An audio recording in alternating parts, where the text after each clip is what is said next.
Hello, this is Cosano Titan. Today I'm going to be reviewing one of my new favorite party games, Wavelength. So let's just get straight into it.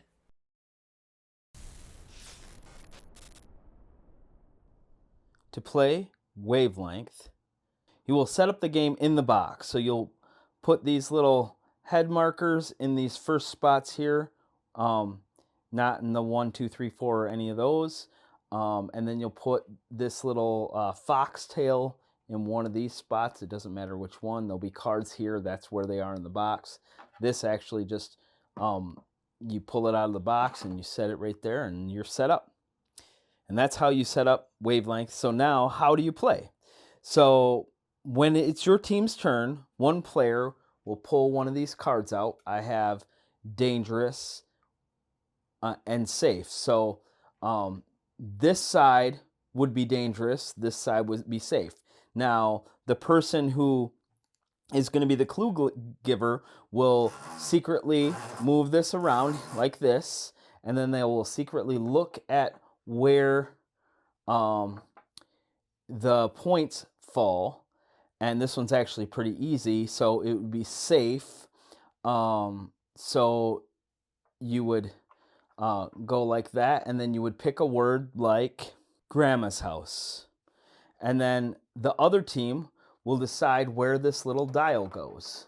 So they'll probably assume that Grandma's house is pretty safe. Some people might think it's the safest. Some people might say, it's not quite the safest, but pretty safe. And they would choose one of the spots. And then once they've picked a spot, so say they say right there, then the other team gets a chance to possibly score some points, and they'll take this little foxtail and they will decide if the center point, the 4th spot, is to the right or the left of this dial. So they might think, it's safer, so they would put it here. And then once everyone's both teams choose their thing, then you would reveal. And the 4 is farther this direction, so they would score 1 point, but then the other team would score 2. So this team would score 2 points for guessing correctly, and the other team would get 1.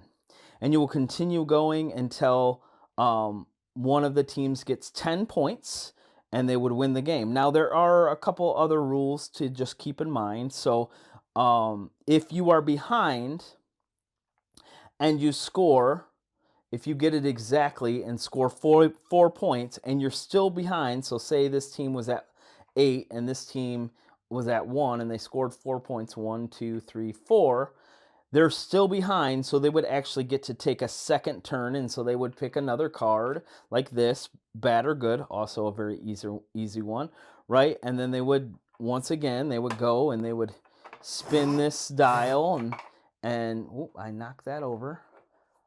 Spin that dial, and then they would look at it secretly, right? Wow, I picked it on the other side. So bad, you might say Hitler, right? And that's pretty bad. So they might just do that. Or maybe they're like, well, maybe Hitler isn't the worst. Well, I mean, I don't know about that, but whatever. So either way, they pick it all the way, and then you go like that. It's actually a 3. So that would be the score, and they would score 3 more points. 1, 2, 3, and then they'd be tied. So it's a good catch-up mechanism.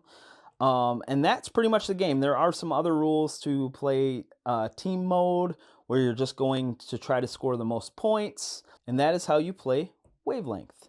So what I like about Wavelength is that the components are super nice. Like in this game, that big old wheel that you use, it's super fun to interact with, and it's nice and plasticky, and it even has nice hard plastic around that wheel, just to make your gaming experience that much better. Another thing I like is this game's super easy to teach, so it gets the party started, because before like a super long game or something like that.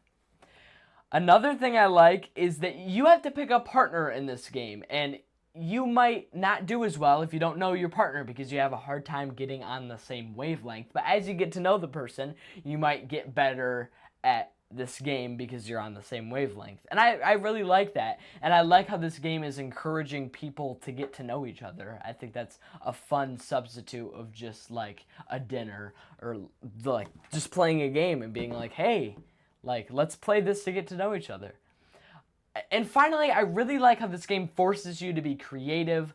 Like, in the game, you have to try to give your teammates clues, and you can really, really, like, think back in your brain, and you have to force yourself to be a little creative into, especially if you know that one person, like, has the same wavelength as you can be like, oh, shoot, and you can, like, go back into your memories and think about things that might connect to it. So I just think that those types of things are cool. And this game can give a lot of fun laughs. I mean, as all party games do, but this one is really special. And you might be asking, and maybe not, but Oliver, do you like this game? And of course I do. I said it was one of my favorite party games. And I even found this game on YouTube, like of just people playing it, but like couples playing it, and it was just really fun to watch. So yeah, this game is definitely a fun one.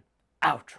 If you like this video, please smash the subscribe button, smash the like button, and smash the notification bell if you want to see more long-form videos like this, short-form videos, or even live streams. Also, check out my link tree if you want links to my YouTube, of course, and my Facebook and Instagram, and also my Dice Tower playlist where you can see every appearance I have on the Dice Tower, and also my merch store. Check out my merch. It is awesome. And thank you guys for watching. Have a great day. Bye.